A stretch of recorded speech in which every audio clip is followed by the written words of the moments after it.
so you know. So at the table here we have buttons, and they're $1, and they help for the cause. Yeah. Sorry. That's okay. Speaking of buttons, we have Frankie, and she's going to tell you a story. Let's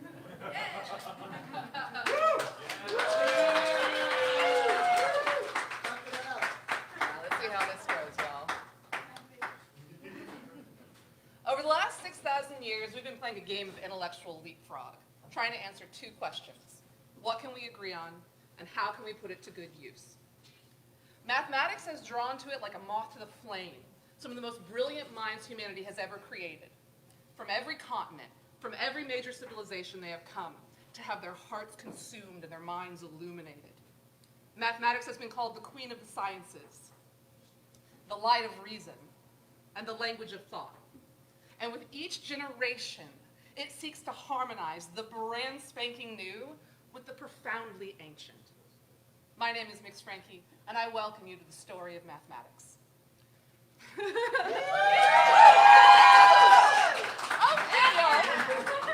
Please enroll into my class. Thank you. Today we're going to trace a golden thread from the tax collectors of ancient Egypt to the modern information and computing revolution of today. Our story begins in ancient Egypt, along the banks of the Nile, as the floodwaters begin to recede. On the Mikalta Palace, the Pharaoh Amenhotep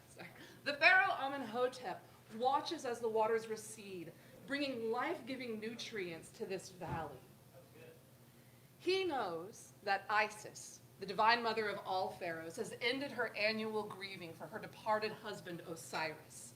When her tears ebb, when her mourning ends, the great waters of the Nile recede, revealing fertile land. Amenhotep knows now is the time to sow new seed.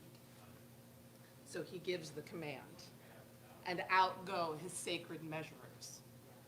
You see, the sacred knowledge of numbers was kept by an elite and highly controlled class of priests underneath the pharaoh.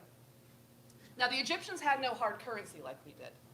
His people didn't give him tribute in gold of any kind. Instead, what Amenhotep did, the way he built his empire, worth by today's standards over $4 trillion, was he would take from each farmer a share of their goods proportional to the area of their plot of land. But with the ever-moving tides of the Nile, the ebb and flow of Isis's grief for her love, the plots changed every year. And so every year anew, the priests and their acolytes would go out with wooden rods measuring 1 cubit, the pharaoh's sacred measure, the measurement of his particular arm, from the middle of his fingertip down to his elbow. They would painstakingly make measure as the waters flowed back.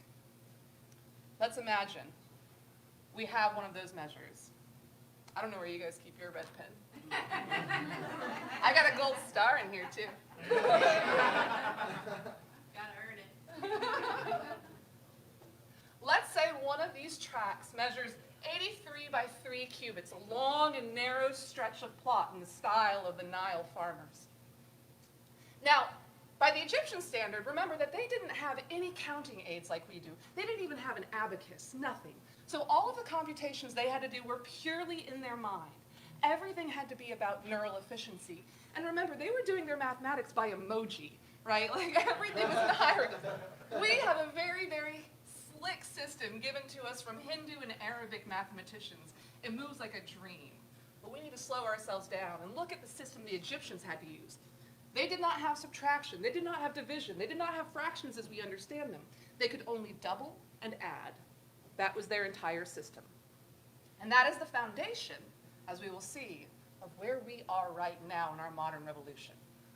Let's start with a doubling chain. Now, we can all double. This is very neurally efficient. If I take 1 and I double it, what do I get? 2. Beautiful. Do it again. 4. Again. 8. One more. Come on. 16. Couple more. 32. 64. Okay, last one. 128. We'll stop there. Okay.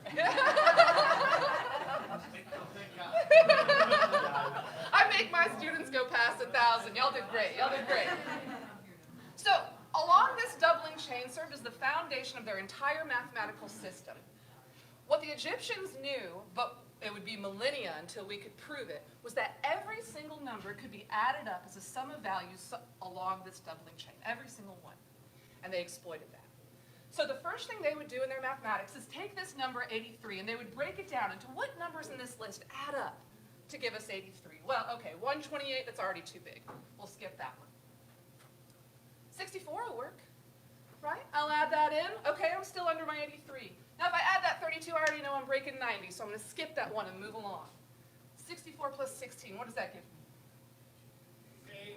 Very good. Oh, I know it's late at night and people have beers in their system. That's great. So that gives me 80. That'd take me too far. That would take me too far. I just need 83. So I'll pick up those last two right there. They would start a new doubling chain. This time, instead of starting at 1, they would start at this value right here. Okay, you guys ready to double? Here we go. 3, 6, 12, 24, 48, 96. This is where it always slows down. It's getting hairy. One more. It's getting hairy. 192. Very good. Very good. Okay, we've done all the doubling we're going to do. We're done with that now. We're done with that now. And so here's what they would do, is they would take these two lists and they would compare them. And anytime they picked up a value, they would pick up the corresponding list from the other one. And then they would add those numbers together. 6 and 3? 9. That gives me 9. Okay, 9 and 48. 57, there we go. Okay. Hey guys, I wasn't joking. For the gold star.